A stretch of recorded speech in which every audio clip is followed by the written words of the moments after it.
মশলা ছাড়া গরুর মাংস তাও আবার এত মজার ভাবা যায়। যখন থেকে এই রেসিপিটা ভাইরাল হয়েছে তখন থেকেই খাওয়ার অনেক ইচ্ছা ছিল, আজকে তৈরি করে ফেললাম। হ্যালো পরনের ভাই ও বোনেরা, আজকে তোমাদের জন্য পাকিস্তানের স্পেশাল পেশওয়ারি মাংসের রেসিপি নিয়ে হাজির হলাম।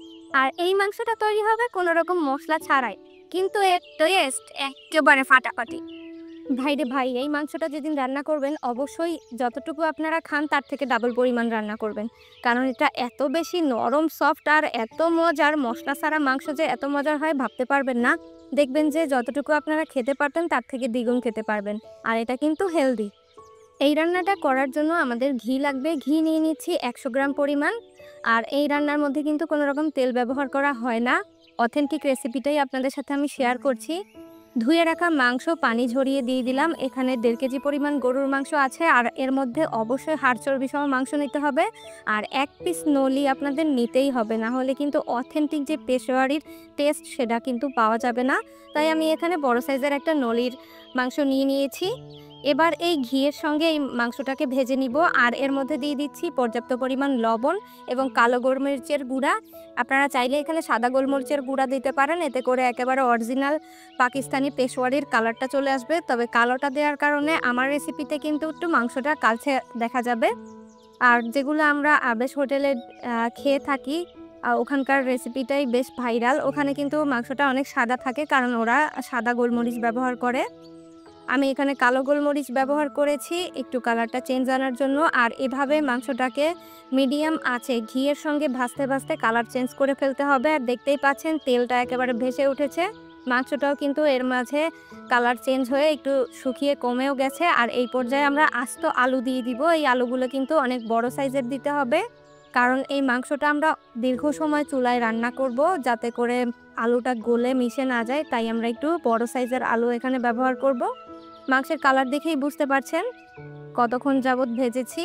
আর এর মধ্যে আমি 1 চা চামচ রসুন বাটা আর 1 চা চামচ আদা বাটা দিয়ে দিব। আমরা যেহেতু বাঙালি, কাঁচা মাংসের গন্ধ আসলে কিন্তু খেতে পারি না, তাই আমি এই মশলাটা এখানে দিয়ে দিলাম। আর কাঁচামরিচ দিয়ে দিলাম 10-12টা।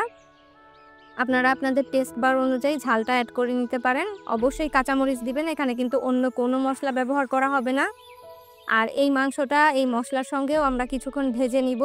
দেখবেন মাংসের গায়ের কাঁচা গন্ধটা কিন্তু এভাবে ভাজতে ভাজতে চলে যাবে। এখানে কিন্তু কোনো গরম মশলা বা অন্য কোনো মশলা আর দেয়া হবে না।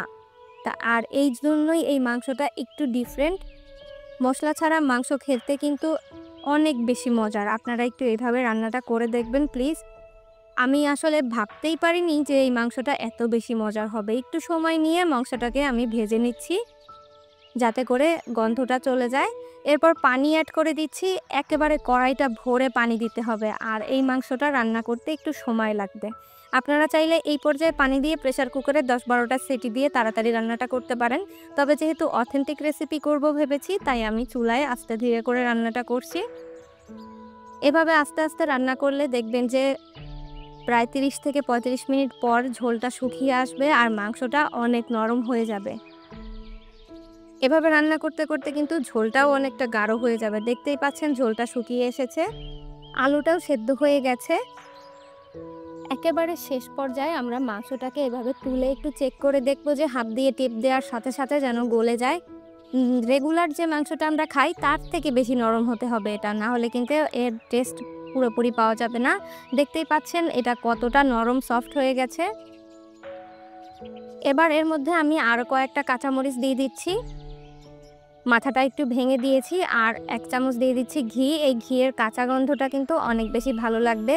রান্নার শেষ পর্যায়ে এটা দিতে হবে। আর এটা যে কতটা আঠালো হয়েছে ঝোলটা, তা উপরে একটা সর পড়ে যাবে। কিছুক্ষণ রেখে দিলে এভাবে চুলার জাল বন্ধ করে, তখন বুঝতে পারবেন। এখন আমি চুলাটাকে অফ করে দিচ্ছি। কোরবানিতে তো অনেক রকমের মশলাদার মাংস আমরা খেয়ে থাকি, তার মাঝখানে একদিন এই মাংসটাও ট্রাই করে দেখবেন। আশা করছি এর স্বাদ কখনোই ভুলতে পারবেন না। আর যাকে তৈরি করে খাওয়াবেন তার কাছ থেকে অনেক প্রশংসা পাবেন। ডেকোরেশন করার জন্য উপর থেকে একটু আদা কুচি আর ধনেপাতা কুচি দিয়ে দিলাম। মাংসের সফটনেস দেখে এখনই খেয়ে ফেলতে মন চাইবে। আর রান্নাটা অনেক সহজ করার, আপনারা বাসায় একবার হলেও ট্রাই করবেন। দেখতেই পাচ্ছেন কত নরম তুলতুলে মাংসটা। ভিডিওটি ভালো লাগলে লাইক কমেন্ট শেয়ার করতে ভুলবেন না। দেখা হবে আরও মজার মজার রেসিপি নিয়ে নেক্সট এপিসোডে। ভালো থাকবেন ততক্ষণ সকলে। আসসালামু আলাইকুম।